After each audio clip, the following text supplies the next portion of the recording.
Hello everyone, welcome to Minded. आज का मेरा टॉपिक है एडोलेसेंस हैंडलिंग, जो कि बहुत ही चैलेंजिंग विषय है पेरेंट्स और बच्चों के लिए। तो आज के मेरे वीडियो में मैं डिस्कस करने जा रही हूँ कि एडोलेसेंस एज में क्या क्या चेंजेस होते हैं और उन चेंजेस को पेरेंट्स किस तरीके से हैंडल कर सकते हैं। तो मेरी आपसे रिक्वेस्ट है कि इस वीडियो को पूरा देखें, like, share, comment and subscribe करें माइंडेड। सबसे पहले हम डिस्कस करते हैं शारीरिक या फिजिकल चेंजेस के बारे में। बॉयज और गर्ल्स में ये परिवर्तन अलग अलग तरीके से होते हैं। इनके डिफरेंट शेप्स, इनकी बॉडी के डिफरेंट शेप्स, साइज में डेवलपमेंट होते हैं। और ये जो होता है, इसमें कई हार्मोनल चेंजेस के कारण भी ये परिवर्तन आते हैं। तो इसके लिए एज अ पेरेंट हमको ये करना चाहिए कि जब आपको पता होता है कि आपका बच्चा जो है एडोलेसेंस एज की तरफ स्टेप ले रहा है, तो आप उसको ये पहले से उसको मेंटली प्रिपेयर करना शुरू कर दें और उसको समझाएं कि जिस तरीके से अभी तक उसकी ग्रोथ होते आई है, जो भी फिजिकल डेवलपमेंट होते आए हैं, ये जो फिजिकल डेवलपमेंट है ये भी उसके लिए उतना ही जरूरी है। और ऐसे डेवलपमेंट्स उनकी एज ग्रुप के सबके साथ में होते हैं, तो उनको पॉजिटिवली वो एक्सेप्ट करें और कहीं भी उनको कुछ अनकंफर्टेबल लग रहा है तो वो फ्रीली आपके साथ में शेयर करें। तो इस तरीके से उनको आने वाले फिजिकल चेंजेस के लिए, जो कि एडोलेसेंस एज में होने वाले हैं, उनको हम प्रिपेयर कर सकते हैं। दूसरा जो परिवर्तन है वो है भावनात्मक या इमोशनल चेंजेस। तो जैसा कि मैं आपको बताना चाहती हूँ कि हार्मोनल चेंजेस के कारण सिर्फ फिजिकल चेंजेस नहीं होते हैं, इमोशनल चेंजेस भी होते हैं। तो कई बार आप देखेंगे कि बच्चों के जो में इस एज ग्रुप के जो बच्चे हैं उनमें मूड स्विंग बहुत ज़्यादा देखने को मिलता है। कई बार वो बहुत ज़्यादा सैड फील करते हैं, कई बार वो बहुत ज़्यादा खुश होते हैं, कई बार उनको लगता है कि सब कुछ बहुत अच्छा है, कई बार वो बहुत डिप्रेस फील करते हैं, कई बार उनको बहुत ज़्यादा अच्छा नहीं लगता है, बहुत ज़्यादा कई बार वो सैड हो जाते हैं। तो ये कहीं ना कहीं उनके जो हार्मोनल जो चेंजेस हो रहे हैं उसके कारण जो है उनके इमोशंस में भी कुछ ना कुछ चेंजेस आते हैं। कई बार आपने देखा होगा कि वो बहुत ज़्यादा खुश मिजाज लगेंगे आपको, कई बार आपको लगेगा कि वो अनएक्सपेक्टेड सी कोई बातें होंगी उस पर भी वो ओवर रिएक्ट कर देते हैं। तो ये उनके जो इमोशनल जो चेंजेस हो रहे हैं वो कहीं ना कहीं उसके लिए उनकी जो एडोलेसेंस एज है वो रिस्पॉन्सिबल होती है। तो इसको हैंडल करने के लिए आप बच्चों से बात करें, उनको एक्सप्लेन करें कि जो उनके साथ में हो रहा है वो नॉर्मल है, सबके साथ में होता है। उनके साथ में उनकी चीज़ों को डिस्कस करें, समझें कि वो कैसा फील कर रहे हैं। उनको उनके इमोशंस को कंट्रोल करने के लिए उनको हम हेल्प कर सकते हैं। कुछ लाइक एक्सरसाइज उनको करने के लिए बोल सकते हैं, मेडिटेशन करने के लिए हम उनको बोल सकते हैं, कुछ क्रिएटिव एक्टिविटीज़ करने के लिए बोल सकते हैं, क्योंकि क्रिएटिव एक्टिविटीज़ जो है अपने इमोशंस को कंट्रोल करने के लिए और उनको मैनेज करने के लिए बहुत ही ज़्यादा इम्पॉर्टेंट रोल प्ले करती हैं। तीसरा प्रकार का जो परिवर्तन है उसको हम कहते हैं बिहेवियरल या फिर व्यवहारात्मक परिवर्तन। इस परिवर्तन में बच्चा कई बार आपको बहुत ज़्यादा रेस्टलेस, बहुत ज़्यादा उसका जो मूड है बहुत ज़्यादा चेंज होता हुआ दिखेगा, बहुत लाउड म्यूजिक सुनना पसंद करेगा और अपने लुक्स को लेके, अपने अपीयरेंस को देखकर बहुत ज़्यादा कॉन्शियस रहेगा। उसको लगेगा कि वो बहुत सबसे ज़्यादा बेस्ट वही दिखे। और इस तरीके से कई बार अपने ये जो एज होती है इसमें जो बच्चा होता है वो अपने जो एज के जो फ्रेंड्स होते हैं उनसे बहुत ज़्यादा इन्फ्लुएंस रहता है, बहुत ज़्यादा उनके इन्फ्लुएंस में रहता है और उनसे बहुत अट्रैक्ट होकर कई बार उसके आपको ऐसे बिहेवियर देखने को मिलेंगे जो कि आपको शायद पसंद ना आए और आप उसको एक्सेप्ट ना करें। लेकिन उसको हैंडल करने के लिए आपको ये करना होगा कि आपको उनको पहली बात तो क्रिटिसाइज नहीं करना है उनके उस बिहेवियर को, क्योंकि बच्चा जो है इस समय बहुत नाजुक स्टेज से गुजर रहा होता है। आपका क्रिटिसिज्म वो नहीं झेल पाएगा। आपका एक बार उसको क्रिटिसाइज करना आप सोच भी नहीं सकते कि उसको कहाँ पर डाइवर्ट कर सकता है। तो क्रिटिसाइज बिल्कुल ना करें, उसको समझाएं और जैसे आप अपनी चीज़ों को हैंडल करते थे इस एज में, उसको वो कुछ एग्जाम्पल्स दें जिसके कारण कि वो उन चीज़ों को समझे और उसी तरीके से कुछ हैंडल करने के लिए वो हेल्प, आपके जो एक्सपीरियंसेस है उससे हेल्प ले सके। अपने एज ग्रुप के फ्रेंड्स, रिलेशंस में अगर कोई उस एज ग्रुप के बच्चे हैं तो उनको इंटरेक्ट करने दें, जिसके कारण कि वो शेयर करेंगे तो कई बार उनको कुछ सॉल्यूशंस मिल सकते हैं उनकी चीज़ों को हैंडल करने के लिए। तो उनकी जो बिहेवियर है उनको बहुत ही आराम से समझ के एज अ फ्रेंड आपको उनको उसको ठीक करने के लिए आपको हेल्प करना है। यदि आप उनको इंसल्ट करेंगे, एग्रेसिवली उनसे बात करेंगे या उनके किसी बिहेवियर को आप बार बार लोगों के सामने डिस्कस करके उसको हाईलाइट करेंगे तो डेफिनेटली आप उस बिहेवियर को नहीं ठीक कर पाएंगे। आपका जो बच्चा है वो दूसरे और बहुत सारे डायरेक्शंस में डाइवर्ट हो सकता है। तो बहुत ही आराम से, बहुत ही समझ के और उस बिहेवियर के जो भी बैड इफेक्ट्स हैं उनको आपको बहुत प्यार से उनको एक्सप्लेन करना होगा एज अ फ्रेंड और उसको इम्प्रूव करने के लिए उनकी हेल्प करना होगा। चौथा जो परिवर्तन है इसमें बच्चे, जैसे मैंने आपसे बोला कि व्यवहार में बहुत ज्यादा परिवर्तन होता है, तो बच्चे कहीं ना कहीं अपने फ्रेंड से अट्रैक्ट होकर स्मोकिंग, ड्रग्स या इस तरीके की कोई ड्रिंक्स, इस तरह की कुछ हैबिट्स वो डेवलप कर लेते हैं। इनिशियली तो ये होता है कि वो शौक में करते हैं, कई बार फ्रेंड्स उनको प्रेशराइज करते हैं कि आपसे हम फ्रेंडशिप नहीं रखेंगे अगर आप ये नहीं लोगे, और कई बार वो उनको बहुत ज़्यादा अट्रैक्ट करते हैं कि अरे बहुत अच्छा लगता है, बहुत एंजॉय करोगे, बहुत मज़ा आएगा। तो कहीं ना कहीं दूसरे किसी ना किसी रीज़न से, एन नंबर ऑफ रीज़न से बच्चे जो होते हैं वो ये वाली हैबिट्स उनके अंदर डेवलप हो जाती हैं। तो हमको इनको बहुत ज़्यादा एग्रेसिवली और बहुत उसको मतलब इंसल्ट करके बच्चे की, या उसको ये एहसास करा कि वो बहुत गलत कर रहा है, हमको उसको ऐसे हैंडल नहीं करना है। हमको उसको समझाना है और उसको प्यार से उन चीज़ों से बाहर लाना है। फिर भी यदि आपको लगता है कि बच्चा बहुत आगे जा चुका है, वो एडिक्शन लेवल उसका बहुत ज़्यादा बढ़ गया है, तो आप एक्सपर्ट और डॉक्टर्स की हेल्प ले सकते हैं। अगला जो चैलेंज है वो है एजुकेशनल चैलेंज या शैक्षिक चुनौतियाँ। ये बहुत ही ज़्यादा बच्चों को इफेक्ट करता है।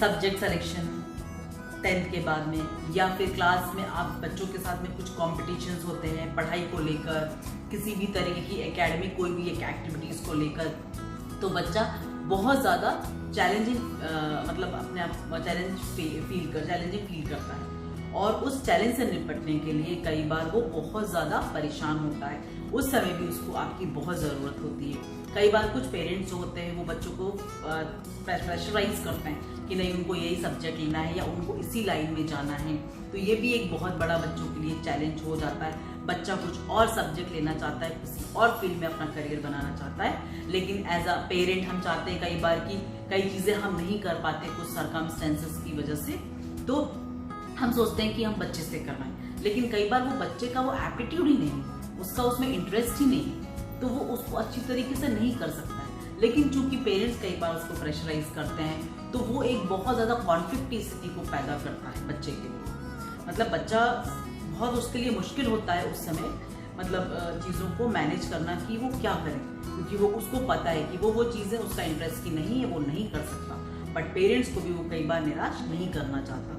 तो इस तरीके के कई एजुकेशन चैलेंजेस बच्चों की लाइफ में आते हैं। तो मेरी आपको सलाह है कि प्लीज़ अपने बच्चों को प्रेशराइज ना करें। उनके इंटरेस्ट और उनके एप्टीट्यूड बहुत इंपॉर्टेंट है किसी भी करियर को सेलेक्ट करने के लिए। आप उनको प्रेशराइज बिल्कुल नहीं करें। एकेडमिकली भी उनको कुछ प्रॉब्लम आ रही है पढ़ाई में या किसी भी तरीके का वो चैलेंज फेस कर रहे हैं, तो आपको उनकी हेल्प करना है, आपको टीचर्स से मिलना है, उनको बताना है कि आपका बच्चा क्या फेस कर रहा है, क्योंकि ये बहुत ज़्यादा इम्पोर्टेंट टाइम है बच्चे के फ्यूचर के लिए। इस समय बच्चे को बहुत अच्छी तरीके से हैंडल करना है, चाहे वो उसकी लाइफ की चीज़ों को लेकर, बिहेवियर और सारी चीज़ों को लेकर, चाहे आप करियर को लेकर हम बात करें। तो बच्चों को हैंडल करना इस समय बहुत ही ज़्यादा नाजुक दौर से हम गुजरते हैं उनको हैंडल करने के लिए। तो हम अपनी चीज़ों के ऊपर उनको थोपे ना, उनको उनकी एप्टीट्यूड बहुत इंपॉर्टेंट रोल प्ले करता है। किसी भी चीज़ को अगर आप कर रहे हैं, अगर आपका वो एप्टीट्यूड ही नहीं है तो आप उसको करेंगे, लेकिन आप उस चीज़ में सक्सेस नहीं हो पाएंगे, बहुत अच्छे से नहीं कर पाएंगे।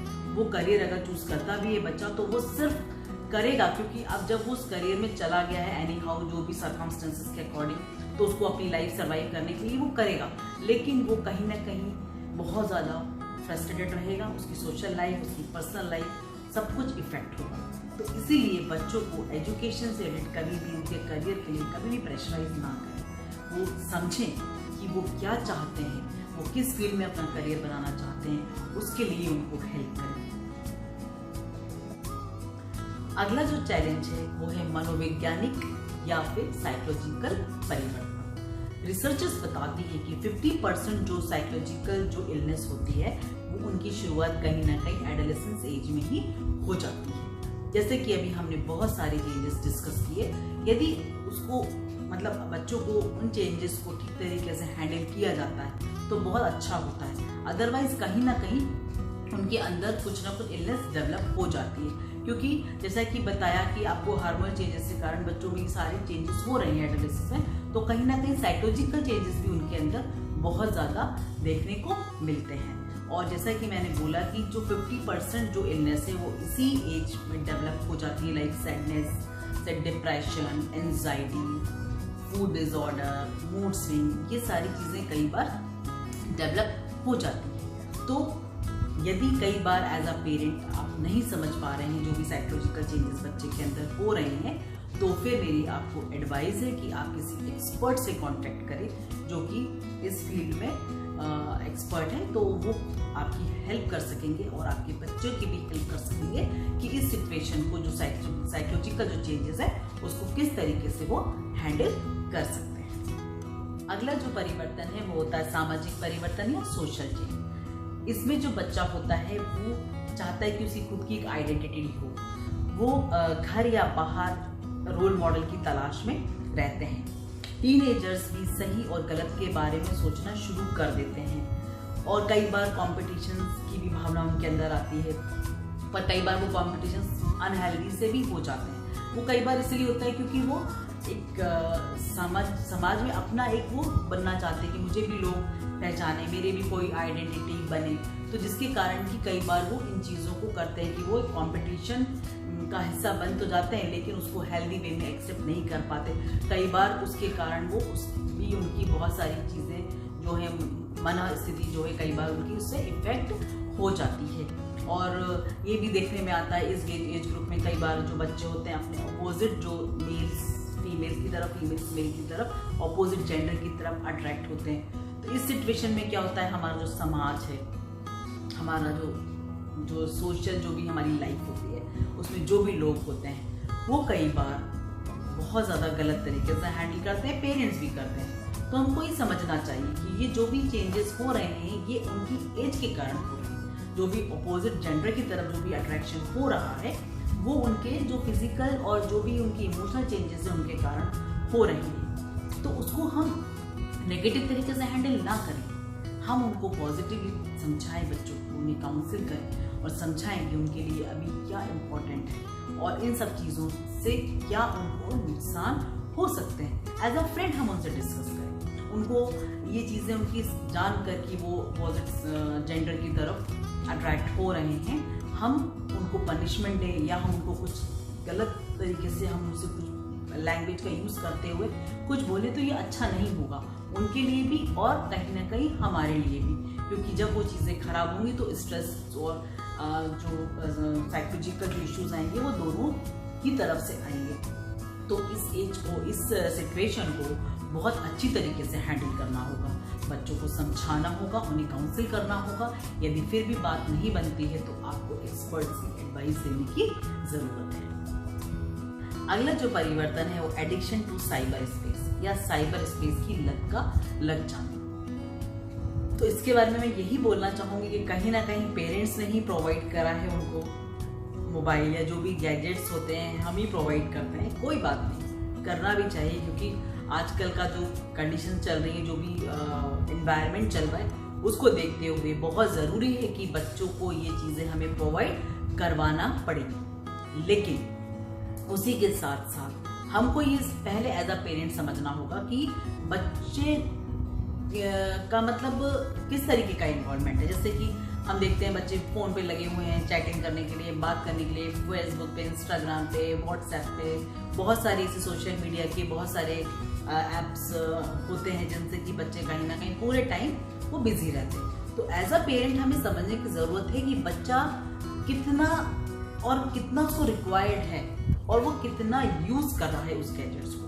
तो पहले तो हमको ये समझना होगा, उसके बाद में एज अ पेरेंट हमारी ये ड्यूटी बनती है कि हम कुछ टाइम बनाएं कि इस टाइम स्लॉट में आपको गैजेट्स यूज़ नहीं करना है, फैमिली टाइम रखें, क्योंकि आजकल क्या है, पेरेंट्स भी इतने ज़्यादा बिजी हो गए हैं कि बच्चे गैजेट्स में लगे हुए हैं और पेरेंट्स अपने अलग उनकी बहुत सारी कुछ बिजी शेड्यूल होते हैं उसमें लगे रहते हैं, तो फैमिली टाइम बहुत कम हो गया है, तो बच्चे फिर ज़्यादातर उसी में बिजी रहते हैं। तो हमको ये घर में एक सिस्टम बनाना होगा कि कुछ समय के लिए हमें रखना है कि उस समय के लिए कोई भी व्यक्ति घर का गैजेट्स यूज नहीं करे, कोई टाइम हमको बनाना है। और प्लस हमको ये ध्यान रखना है कि बच्चा जो सोने जा रहा है तो उसके पास में गैजेट्स नहीं होना चाहिए। यदि कुछ पढ़ाई के लिए कोई यूज भी कर रहा है तो उसके लिए भी एक सिस्टम बनाना हो कि वो कहाँ पर बैठकर कितने समय तक और किस तरीके से किस में वो मतलब गैजेट्स को यूज कर रहा है। क्योंकि इतने बड़े बच्चों को हम बहुत ज्यादा, जैसे मैं आपको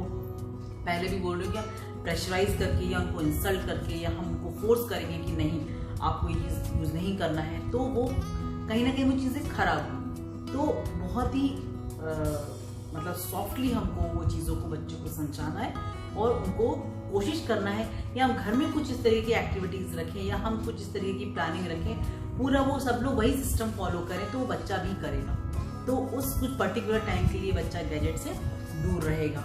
तो ये सारी चीज़ें हमको एज अ पेरेंट करनी होंगी। अगला जो परिवर्तन है वो है आक्रामकता और हिंसा, एग्रेशन एंड वायलेंस।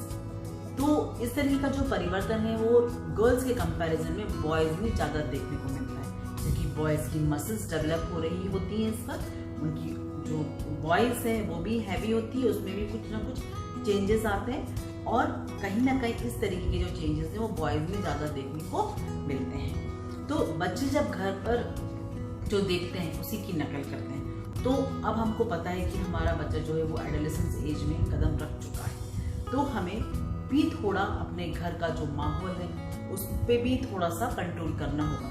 यदि घर में इस तरीके का बिहेवियर बच्चा देख रहा है तो कई बार बच्चे के अंदर भी बहुत ज़्यादा एग्रेशन डेवलप हो जाता है और बच्चे को लाइफ स्किल्स से रिलेटेड जो चीज़ें हैं वो कहीं ना कहीं हमको बच्चों को सिखाना होगी और जिससे कि वो मतलब कुछ उससे लर्न करे कि हाँ वो अपने इस बिहेवियर को किस तरीके से कंट्रोल कर सकता है।